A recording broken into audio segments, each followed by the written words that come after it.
pelajaran pendidikan agama Islam. Anak-anakku yang sholih dan sholihah, sebelum kita mulai belajar pada hari ini, yuk bersama-sama kita membaca basmalah. Bismillahirrahmanirrahim. Amin. Anak-anakku yang sholih dan sholihah, seperti biasa, sebelum Bunda sampaikan materi pada hari ini, Bunda ingin mengajak anak-anak untuk bernyanyi supaya nanti ketika belajar lebih semangat. Oke, siap? Bunda hitung sampai 3. 1, 2, 3. Sholat fardu ada 5, tak pernah kutinggalkannya. Subuh, duhur, asar, maghrib, isya, semua tak pernah ku lupa. Nah, kalau pekan lalu kita belajar tentang sholat adalah kewajibanku, hari ini kita akan belajar tentang pengalaman dan tata cara sholat. Anak-anak sudah siap? Silahkan anak-anak untuk menyimak materinya. Pengalaman sholat dan tata cara sholat. Yang pertama, pengalaman sholat berjamaah di rumah. Anak-anakku yang sholih dan sholihah, rumah adalah tempat tinggal dan tempat berkumpul bersama keluarga. Banyak sekali kegiatan yang bisa dilakukan di rumah, seperti sholat berjamaah bersama keluarga. Apalagi di masa pandemi COVID-19 saat ini, beberapa masjid belum dibuka untuk sholat jamaah. Jadi mengharuskan kita untuk sholat berjamaah di rumah. Anak-anakku yang sholih dan sholihah, sholat adalah kewajiban setiap muslim ya kak ya. Jadi walaupun belum bisa berjamaah di masjid, tapi kita bisa berjamaahnya di rumah bersama keluarga. Nah, anak-anakku yang sholih dan sholihah, ketika kita selalu tertib dalam melaksanakan sholat 5 waktu, hal tersebut bisa menjadikan anak-anak bunda yang sholih dan sholihah menjadi penuh dengan kasih sayang, disiplin, bertanggung jawab, dan juga patuh dan juga taat kepada perintah Allah dan orang tua. Yang kedua, pengalaman sholat berjamaah di sekolah. Nah, sebelum Bunda ceritakan pengalaman sholat berjamaah di sekolah, Bunda mau bertanya nih, anak-anak di sini ada nggak yang rumahnya dekat dengan masjid?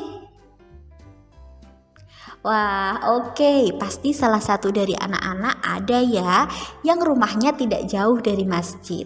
Oke, anak-anakku yang sholih dan sholihah, dulu ketika sebelum pandemi COVID-19, tentunya ketika azan mulai berkumandang, anak-anak akan segera keluar dari rumah dan berbondong-bondong ke masjid untuk sholat berjamaah. Betul? Iya, betul sekali. Setelah iqomah dikumandangkan oleh muadzin, maka sholat berjamaah pun akan dimulai. Dan semua umat muslim yang berjamaah di masjid itu akan berjamaah dengan tertib. Nah, anak-anakku yang sholih dan sholihah, manfaat apa sih yang bisa kita dapatkan ketika kita itu sholat berjamaah di masjid? Selain kita semakin bertakwa kepada Allah, semakin taat kepada Allah, selain itu juga kita juga mendapatkan manfaat lain. Yang pertama, kita bisa saling bersilaturahmi dengan teman-teman dan juga tetangga, dan bisa saling berbagi informasi dan berita dengan teman atau tetangga. Jadi kita dan juga lingkungan sekitar bisa hidup dengan rukun. Wah, ternyata banyak sekali ya kak ya manfaat dari sholat berjamaah ini.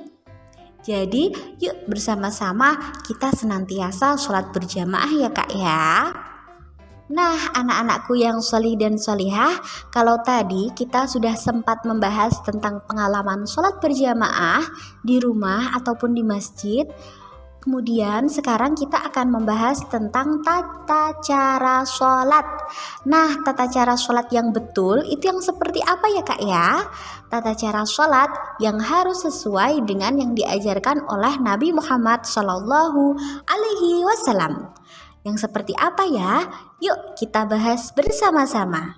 Berikut ini adalah tata cara sholat yang sesuai dengan yang diajarkan oleh Nabi. Yang pertama, berdiri tegak bagi yang mampu. Ketika kita mengawali sholat, kita harus memulai dengan berdiri tegak. Namun, ketika kita tidak mampu untuk berdiri tegak, Islam memudahkan hal tersebut. Kalau tidak bisa berdiri tegak, maka bisa duduk. Bahkan apabila tidak bisa duduk pun, kita bisa untuk berbaring. Kemudian yang kedua adalah takbiratul ihram. Membaca Allahu Akbar di awal sholat.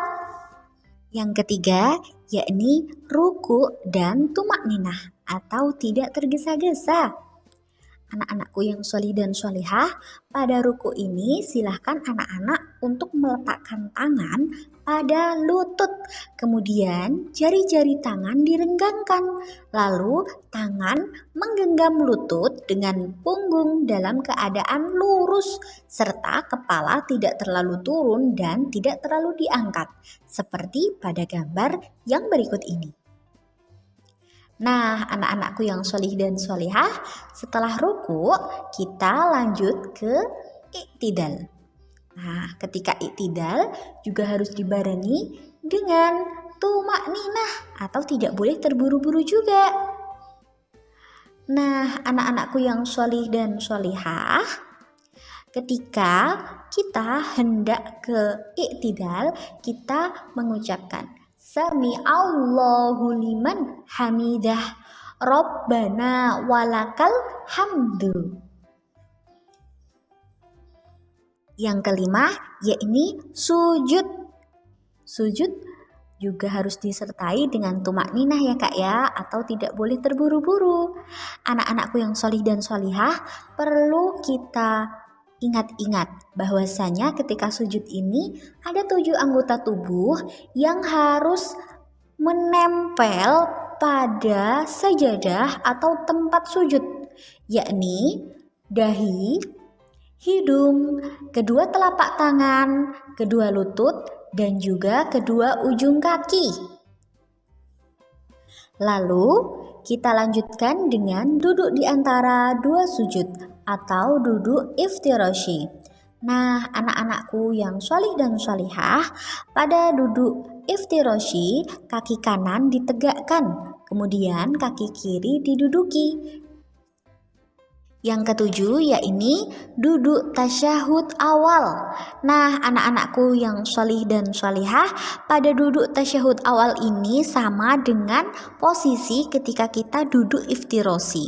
Sedangkan pada tasyahud akhir itu ada sedikit perbedaan, yakni saat duduk kita membentangkan jari tangan kiri di paha kiri, lalu meletakkan tangan kanan di paha kanan, di mana seluruh jari digenggam kecuali jari telunjuk, lalu berisyarat dengan jari telunjuk, sedangkan jari jempol dan jari tengah membentuk lingkaran.